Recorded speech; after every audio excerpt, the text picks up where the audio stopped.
projet Retrace, c'est un projet Interreg Europe qui a commencé le 1er avril 2016 pour une durée de 4 ans. Il regroupe 5 partenaires européens portés par Polito Turin. Pour la France, on a l'Estia et la PESA, la région nord-est de la Roumanie, la Slovénie et des partenaires venus du Pays basque espagnol. Il a pour but de promouvoir l'économie circulaire et faire le lien entre les projets d'économie circulaire et les politiques publiques. Et c'est un projet qui est basé sur une méthodologie de design systémique qui a été développée par Polito Turin.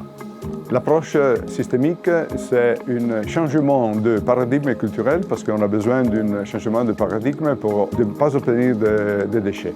D'un côté, mettre en relation les entreprises et de les mettre en réseau, et de l'autre côté, de faire que les outputs d'un système soient inputs pour un autre. Les acteurs d'un territoire, ils travaillent dans un territoire, mais s'ils travaillent tout seuls et ne sont pas en réseau, ils sont l'un contre l'autre. Si on se met en relation, on génère aussi d'autres activités. Alors les activités primaires génèrent les activités secondaires et génèrent des autres activités. Là, c'est une nouvelle économie, une nouvelle société, une nouvelle façon de se mettre ensemble et de sauvegarder le territoire. Nouvelle-Aquitaine souhaite s'engager dans une transition vers l'économie circulaire. Une feuille de route comportant 20 actions a été élaborée de manière partenariale.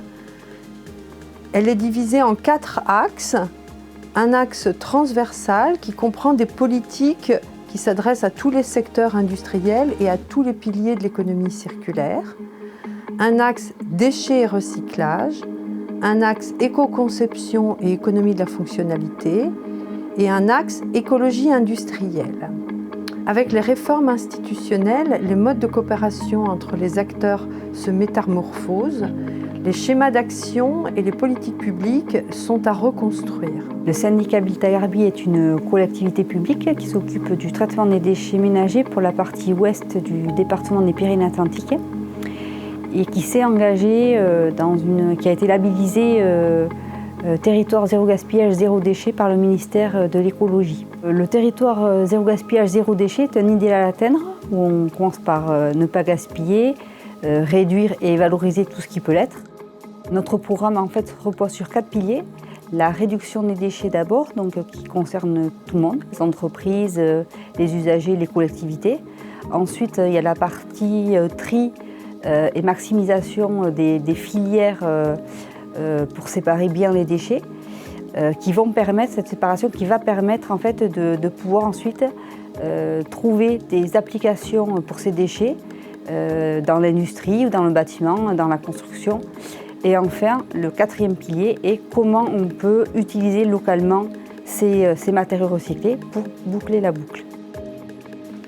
Le projet Retrace nous a paru comme une véritable opportunité de pouvoir bénéficier de retours d'expérience de différents pays européens pour pouvoir ensuite mettre en place des actions concrètes et différentes synergies sur le territoire, donc sur ce territoire zéro gaspillage, zéro déchet, pour tendre vers cet idéal d'un territoire avec zéro gaspillage, zéro déchet. Pour le projet Retrace, nous avons sélectionné 9 exemples de bonnes pratiques issues du territoire aquitain. Ce sont des exemples qui sont portés soit par des entreprises, soit par des associations, mais également des exemples qui sont issus de mouvements citoyens. Et ce sont des exemples qui sont assez représentatifs de ce qu'on peut retrouver aujourd'hui dans le domaine de l'économie circulaire. Ces 9 cas de bonnes pratiques représentent 6 secteurs industriels qui sont l'agriculture, le bois, l'aéronautique, la construction, le textile et la mobilité douce et l'énergie. Pour l'agriculture, nous avons 2 cas que sont Pyrenex et Potias. Pyrenex va valoriser les plumes de canard et d'oie pour faire des produits à forte valeur ajoutée. Et Potias va valoriser le popeau de potioc pour fabriquer du papier et des luminaires. Pour l'industrie du bois, nous avons les projets portés par Aglolux et Happy-Up. Donc Aglolux, à travers l'association Recycliège, va récupérer du déchet de liège pour faire de nouveaux produits et Happy-Up va travailler sur de la collecte de mobilier de bureaux et de mobilier de particuliers pour fabriquer de nouveaux meubles à partir de ces déchets.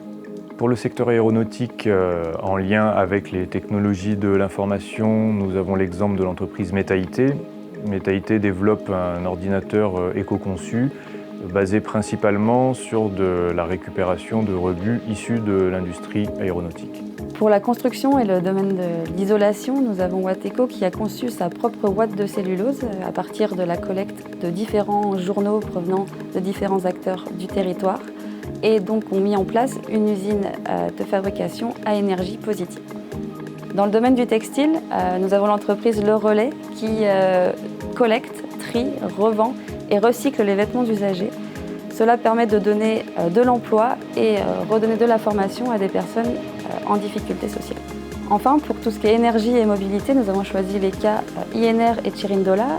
INR est une coopérative citoyenne énergétique qui va produire de l'énergie renouvelable sur les territoires.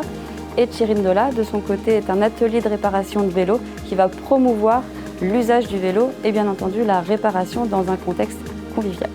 Retrace en est à ses débuts. Le projet a pour but de faciliter l'émergence de nouvelles initiatives sur le territoire autour de l'économie circulaire afin de renforcer finalement les synergies entre acteurs et également la circulation de matières sur le territoire. Donc pour ce faire, nous allons coopérer avec différents acteurs du territoire pour pouvoir élaborer et mettre en œuvre des politiques publiques.